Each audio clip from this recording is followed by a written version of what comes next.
A ceasefire between Israel and Hezbollah will take effect on Wednesday. That was according to U.S. President Joe Biden on Tuesday, speaking after both sides accepted an agreement brokered by the U.S. and France.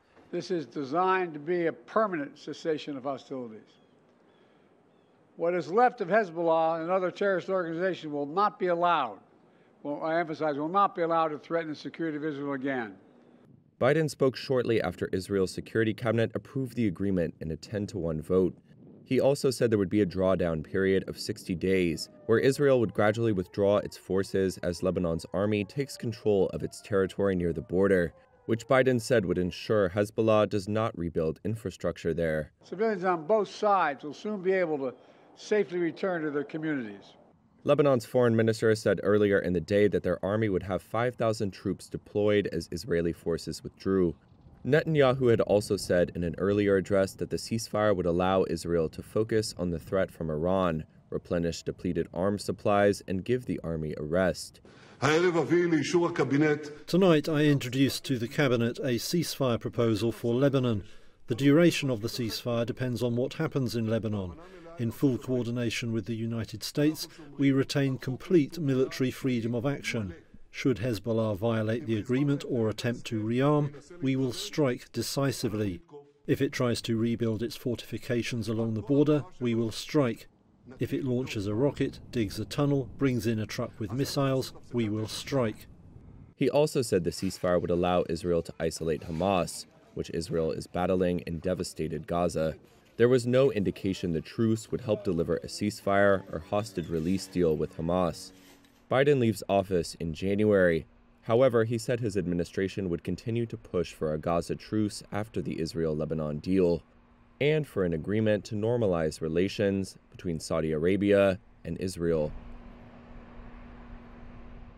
Je tenais à saluer l'accord de cessez-le-feu agréé ce jour entre Israël et le Liban.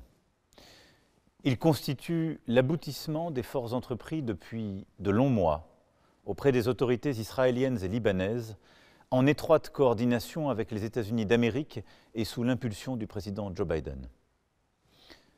Il importe que ce cessez-le-feu soit respecté, qu'il le soit dans la durée, afin de restaurer la sécurité des Libanais, la sécurité des Israéliens, permettre le retour sûr des déplacés de ces deux pays dans leur foyer, et ainsi aussi permettre la restauration de la souveraineté du Liban. Cet accord signé il y a quelques heures doit ouvrir une nouvelle page pour le Liban. La cessation des hostilités offre l'opportunité aux Libanais de s'engager, avec le soutien de leurs partenaires, dans un redressement durable du pays. Il faut le saisir urgemment et résolument.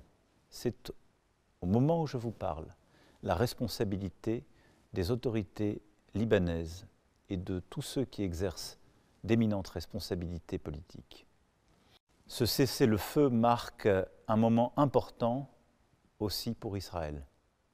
Il permettra aux habitants du Nord de retrouver leur foyer et il permettra d'assurer un cadre stable avec un mécanisme de suivi et de supervision pour permettre aussi la sécurité des Israéliennes et des Israéliens.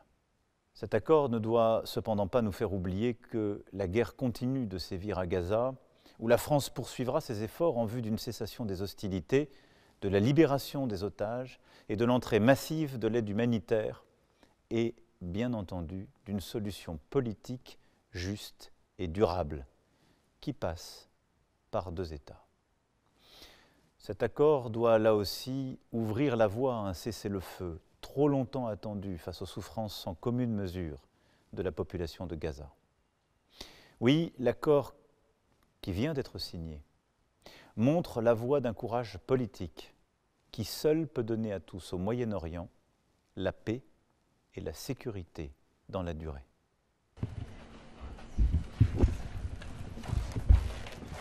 Good morning. Welcome the ceasefire between Israel and Hezbollah. The people of Lebanon will welcome this ceasefire. The people of Israel will welcome this ceasefire. What I would say is that we hope that this is a catalyst for a broader ceasefire in the region, and we look forward to the day when there is a ceasefire too in Gaza. Look, we've been calling for a ceasefire in Gaza for over 11 months now. And we see every week the death toll rising, more children, more women.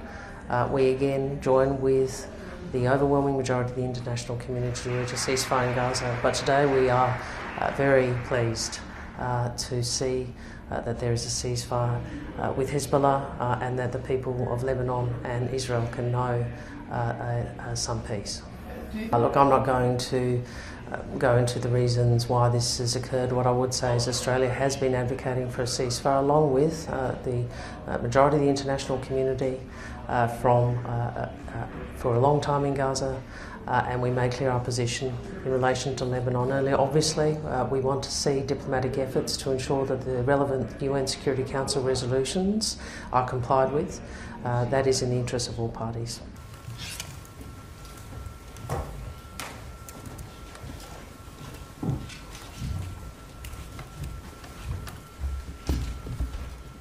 我が国として今般の停戦合意を歓迎をいたします。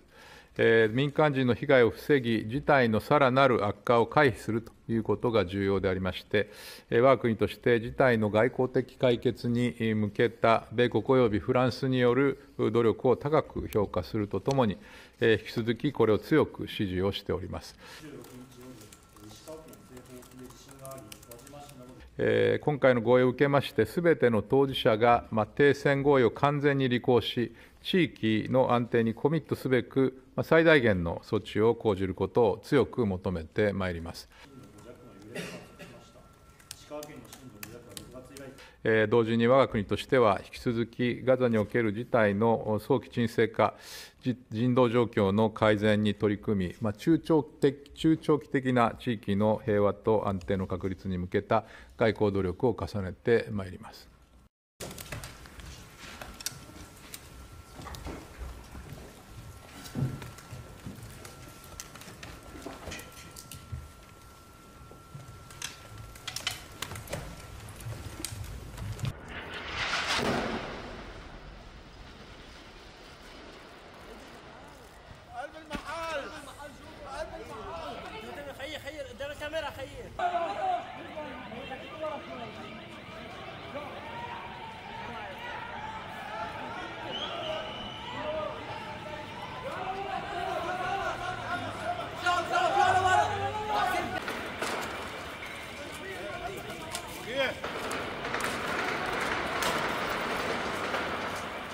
يا عم انا هقول لك البلد عليه يمكن يضربوا تاني، ما حدا بيعرف ده اخوات شرموطه.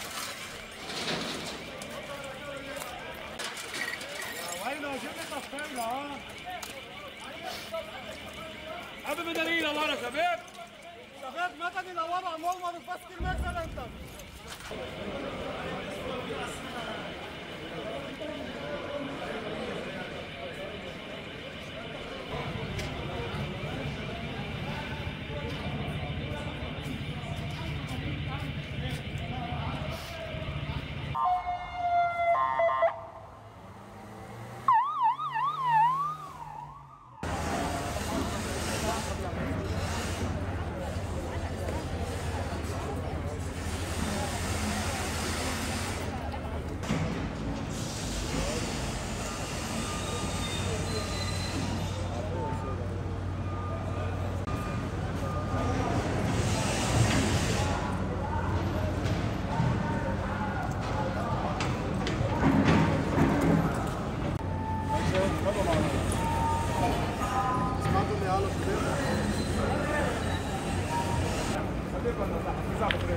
ورا